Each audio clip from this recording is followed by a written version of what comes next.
My name is Kellen Prandini, and I teach cultural anthropology. Hi, I'm Susanna Sosa, and I teach art appreciation, which is part of the ETC program.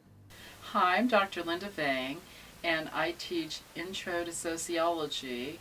My name is Paul Gilmore, and I teach U.S. history since Reconstruction. I'm Sabji Johal. I teach Political Science 2, American Government.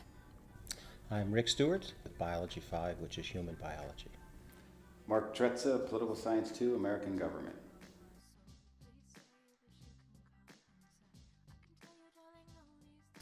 4 semesters. I started in spring of 2012. I've been a part of the ETC program since spring of 2007. This is probably my 10th or 12th semester with ETC. I've been a part of ETC for 3 semesters now. My class has been a participant in the program for 3 or 4 semesters.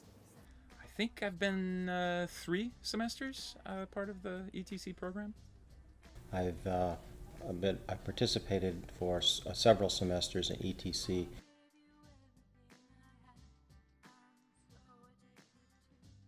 Well, I had heard from other professors that they had had good experiences, that the students had enjoyed it, that the students had gotten a lot out of it, that their lectures were enhanced, that the students, when they would come into the lecture, would come in more prepared. They were more prepared for the exams. And so I figured it would be great to have especially my big classes engaged in that, since I don't get to know them personally. I thought it was a great idea. Students benefit from tutoring. Students sometimes are intimidated by instructors, even though we don't intend to intimidate. We try to be friendly and open and all that. But a tutor, someone that's more their age, more at their place in life, they can communicate in a more sometimes open way and more fully help the students maybe than can a formal meeting then with an instructor like in their office. I decided to participate in the ETC program, or I actually wanted to take advantage of that because of the poor test results that my students were having and the difficulties they seem to be having, especially in large group instruction, where I can't take the time to really be working with them one-on-one.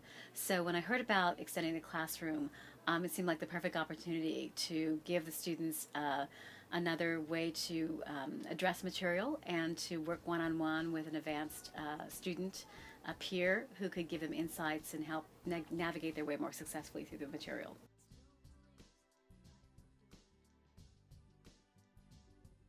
The tutor's welcome to make announcements.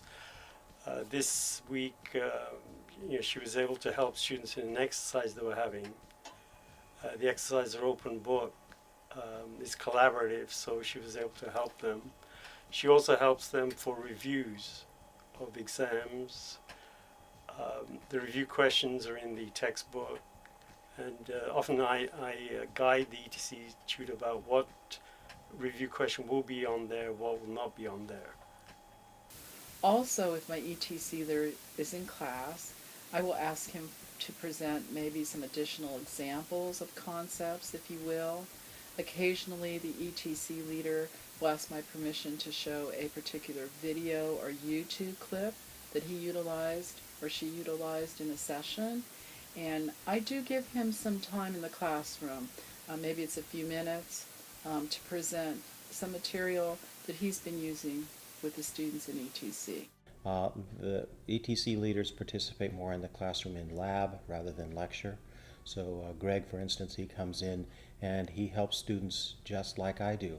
So we give students tasks to do. He goes around and helps them, as I would, answering questions, helping them with difficult things, maybe microscope work. He even helps with administering quizzes, handing back papers. So he does just about as much in the lab as I do.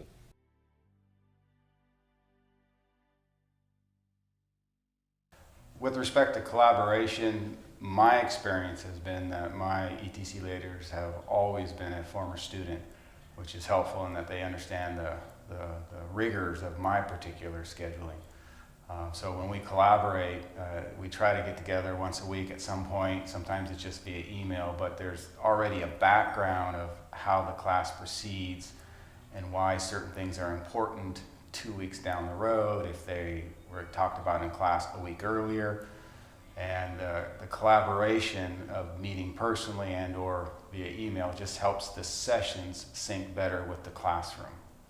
So we make sure that she's a known presence in the classroom so people can feel comfortable approaching her and might ask her a question, either before class or after class. And I often actually will even ask her to give an example of a topic we're talking about both in the ETC section and how it would relate to our classroom lectures. So we'll get together before and after classes and work through the material that's coming up.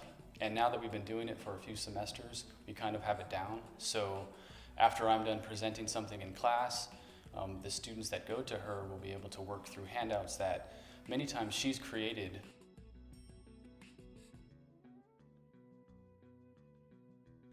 For me, it's been beneficial because I've always thought that especially the big lecture hall classes, need to have some kind of version of a discussion group. If this were a university, a UC or a CSU, they would divide up and have TAs teaching it. Since we don't have graduate students, it's really wonderful to have this opportunity.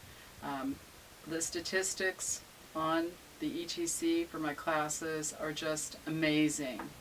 Students are passing, they're staying in the class, they're coming to class, they're being successful, and they present a level of enthusiasm to other students. So it has so many benefits, not just in terms of the grades and the passing, but the relationship building, the encouragement for other students, the peer support.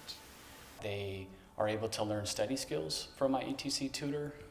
They learn how to break down the textbook, really read it. The ETC tutor helps them understand how to utilize the summaries and the book objectives and go through the vocab and things like that. Another added benefit that I see that instructors might not be aware of is that ETC sessions really allow a relationship to be built between the student and the tutor, and it's just one more person that cares about the student's success.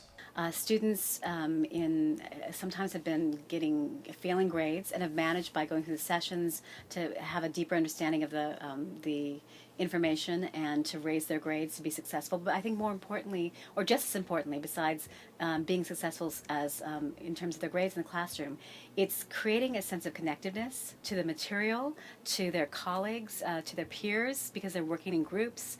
They feel more confident. I can notice that when I ask for responses in the classroom. The people that have gone to ETC are usually the ones that raise their hands right away and that are willing to share. And I think that's just a wonderful thing about this whole program, that sense of creating community as well as supporting students academically.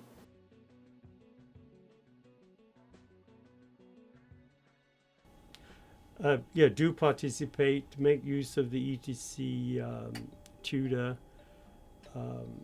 Whether you give extra credit or not, it is useful for students, and you'll see the result at the end of the semester. I found it helpful to be thinking about who would I want to work with as an ETC leader, who do I think will be good in this position. And for me, this is just my personal opinion, it's not so much about the content. Obviously, you need the content in the subject area. It's also about the personality and the character of their person. Are they a people person? Can they talk to others? Are others going to feel comfortable talking to them? To me, that's 50% of the issue for your ETC leader. And of course, you have to have the content. As instructors, we can help with the content. We can't necessarily help with the personality and the character. So if they have that, and you've seen them in your semester, and they demonstrate the content, to me, that's the best winning formula.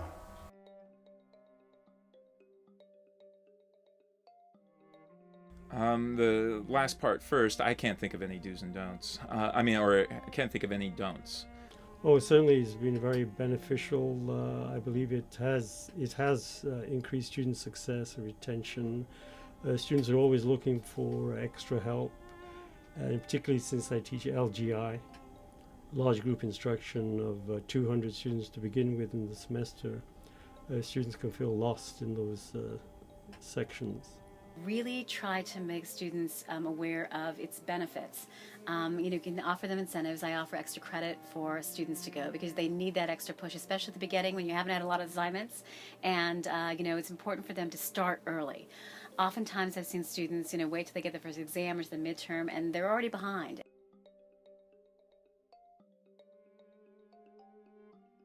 Yeah, I'd encourage people, faculty who haven't participated, to do so. I think it's an amazing program.